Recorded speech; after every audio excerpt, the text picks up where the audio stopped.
Hi everyone, I hope you had a good consolidation week. I really enjoyed reading your essays and I thought I'd make a quick recording with some general feedback on your essays and a few things to think about.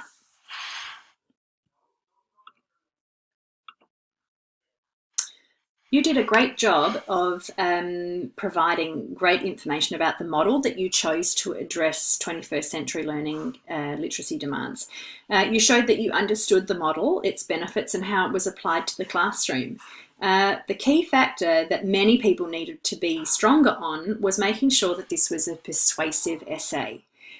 This was an important distinction to make as you were being asked to persuade people that the model you chose was the very best one for addressing 21st century demands rather than describing the model. There needed to be an element of description to make it clear what the model was and how it worked, but you needed to go further than that to persuade your audience. And one way to think about the difference between persuading and describing is to think of a coffee machine. And I know that sounds weird, but bear with me. If you were asked to describe the coffee machine to someone, you might describe it as red, or that it has a milk nozzle, that it has a tray for holding the coffee. But if you were being asked to persuade someone to buy a coffee machine, then you'd need to do more than say what it looked like. You might explain the features that would make somebody want to buy that, such as it's quick, or it's small enough to fit into a compact space, or it makes good foam, which I think is very important for a good coffee. To do this, you needed to use strong persuasive language, such as, it's clear that, it's of the utmost importance, or unquestionably. So when you're writing your next persuasive essay, make sure that what you're doing is actually persuading someone to your point of view rather than just describing. The next thing I want to talk about is essay structure and paragraph structure.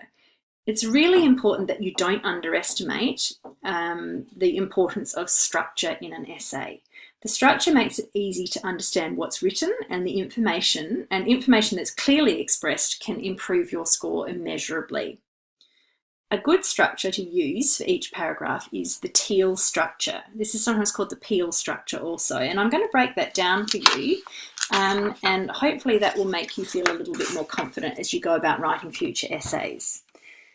So teal is used to help you make your arguments really cohesive and to help your essay flow well. The idea is to use it on each paragraph, and this helps to make sure that your ideas are compact and that you're not babbling and that you're sticking to the point of the paragraph. It's a good planning tool for you also when you're writing.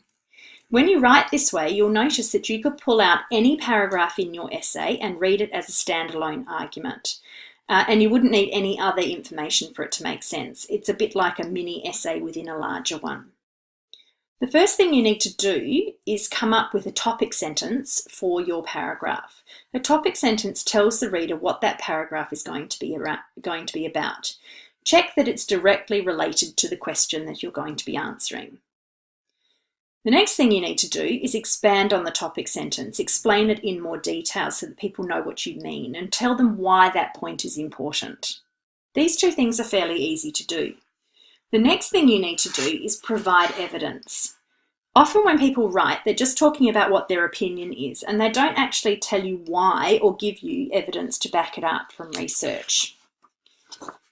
Evidence is supporting your idea with material from references such as readings and books. It could be a quote from one of these materials, or you may be paraphrasing something that's been said, and you cite where people can find more information if they need it. Evidence is very important, otherwise your essay is just your opinion. At the end of the paragraph, you need to link this evidence back to the topic sentence and the purpose of the essay to tie everything together neatly. You could also refer to your next point in your essay if you wanted to. Linking is also important because it will tell me about your thinking. It will tell me why you chose that evidence and what it was meant to show. So in this part, you'll be thinking, analysing and clarifying your evidence a little bit as well.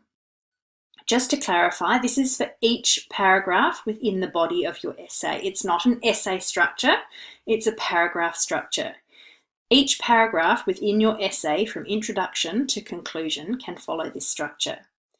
At the end of your concluding paragraph, however, your linking sentence becomes a concluding sentence, which states your position on the argument based on all the evidence within the essay. Applying Teal to this particular essay would have looked something like this.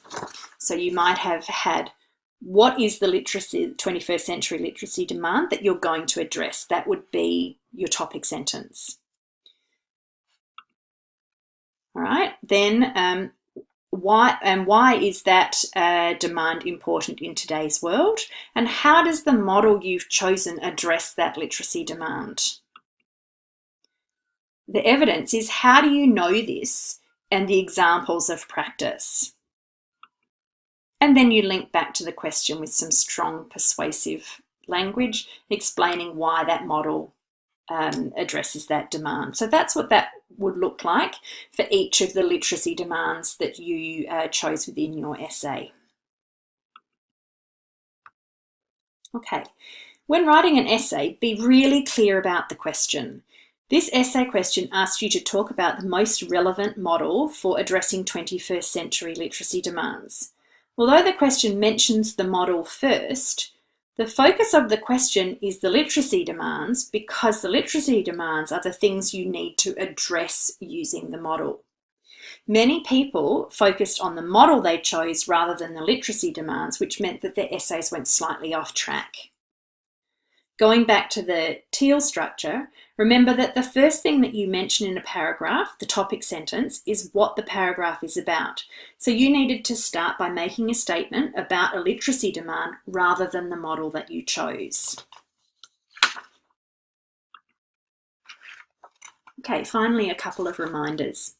Definitions are important. Many people wrote as if they were writing their essay for me, who would know the meaning of the content words. When you are writing academically, you need to assume that your reader is intelligent, but might not have much knowledge on the subject that you're talking about. Just like when you started out, if the e-text didn't define key terms for you, you wouldn't have been able to understand what it was that you were reading. And just a word about proper nouns. Remember that you need to use capital letters for proper nouns such as grade, year, for resources, model, 21st century, etc. Okay, that's all for now. As always, if you have any questions, post them on the discussion board or feel free to send me an email. Thanks, everyone.